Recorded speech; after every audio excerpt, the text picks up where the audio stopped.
News plus channel की सीधी बात में आप सबका स्वागत है। मैं हूं जीतू भाई पंड्या। आसाम में और बर्मा में और ज्यादातर बर्मा में मुसलमानों की जिस तरह कत्ल की गई, मैं उसका कड़ा विरोध करता हूं।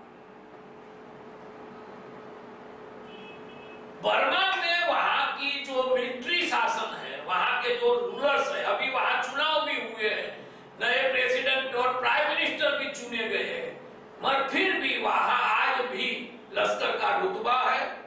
और वहां के जो बुद्धिस्ट थे, साधु थे बुद्धों के, उन्होंने आगेवारी ली और वहां बर्मा में ढूंढ ढूंढ के मुसलमानों की कत्ल की गई है। चाहे कई तस्वीरें फेक भी है, जो बर्मा की तस्वीरें दिखाई जाती है वो गलत भी है, मगर बात गलत नहीं है। बर्मा में मुसलमानों की बड़े पैमाने पे हत्या हुई है, कत्लेआम हुआ है, मानव संहार हुआ है। उसके लिए कोई भी व्यक्ति उसकी निंदा ही करेगा। और आसाम में बांग्लादेश से आए हुए मुसलमानों पर वहां के आदिवासी प्रजा ने बड़ा हमला किया, उनकी पूरी बस्तियां जला दी। कम से कम 1-2 लाख लोगों को वहां से खदेड़ दिया गया है। वहां भारी हिंसा हुई है। वो बात भी हमें कहने में शर्म आनी चाहिए कि वहां हमारे हिंदुस्तान में भी इतनी भारी मात्रा में, बहुत बड़ी मात्रा में कत्लेआम हुई। अब तीसरा पहलू आता है कि वहां बर्मा में जो हुआ गलत हुआ, आसाम में जो हुआ गलत हुआ, मगर फिर बाद में बंबई में एक बड़ा जुलूस निकला, हजारों मुसलमान भाइयों ने हिस्सा लिया, दंगे हो गए, तूफान हो गए, वहां दो लोगों की कत्ल हो गई। कोई 100 पुलिस कर्मचारी घायल हो गए। कहते हैं कि 8-10 महिला कर्मचारियों के साथ, महिला पुलिस के साथ बड़ा दुर्व्यवहार हुआ।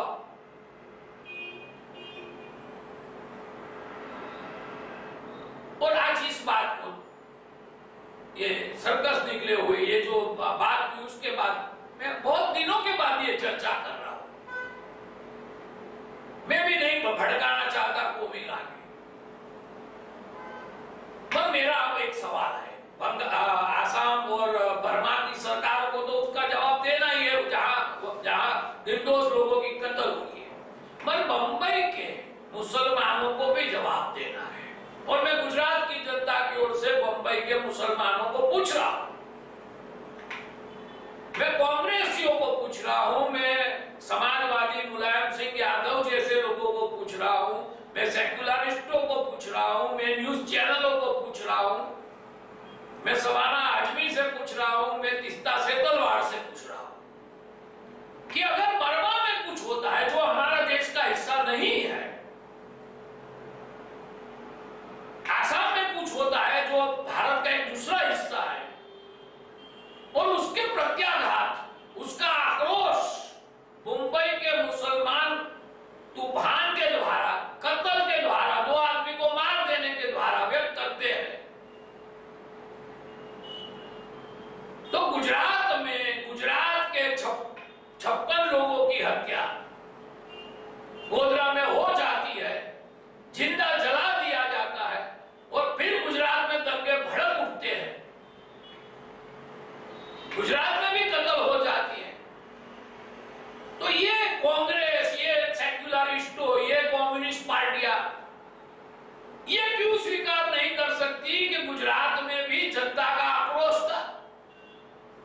बर्मा में कुछ होता है, बंबई के मुसलमानों में आक्रोश आ जाता है, और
किसी ने कुरान का अपमान कर दिया।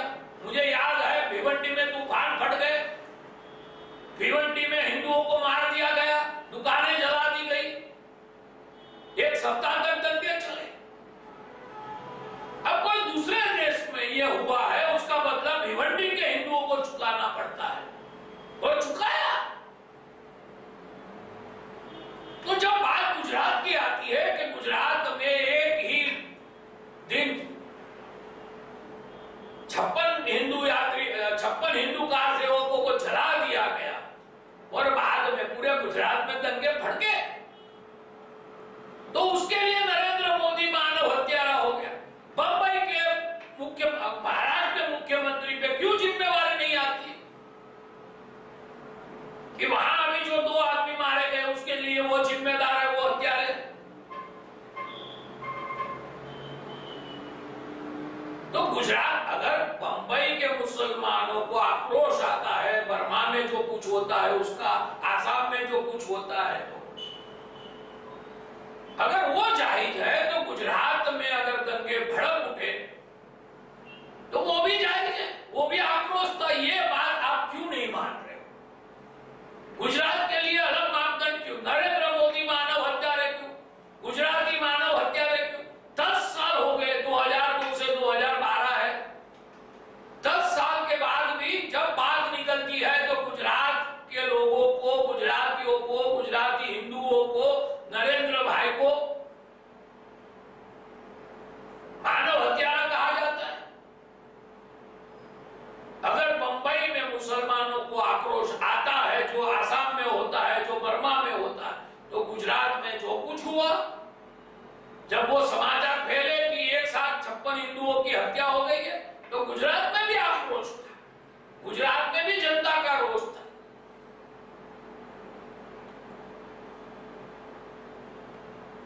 या तो आप बंबई के आक्रोश को नकार दो कि नहीं होना चाहिए था। अगर बंबई में नहीं होता, आसाम का, बर्मा का आक्रोश बंबई में नहीं दिखता, तो आप पूछ सकते थे कि गुजरात में क्यों दिखा। तो जैसे बंबई के मुसलमानों का आक्रोश स्वाभाविक है, ऐसे गुजरातियों का आक्रोश भी स्वाभाविक था। ये बात 10 साल के बाद भी मीडिया नहीं मान रही है और सेक्युलरिस्टों नहीं मान रहे। तो मेरा बंबई में जो हुआ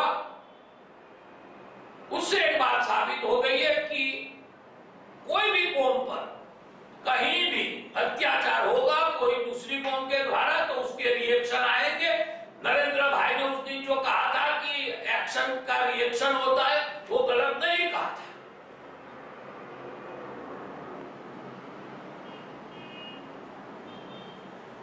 एक ही बात कहना चाहता हूं कि आप एक ही मापदंड रखें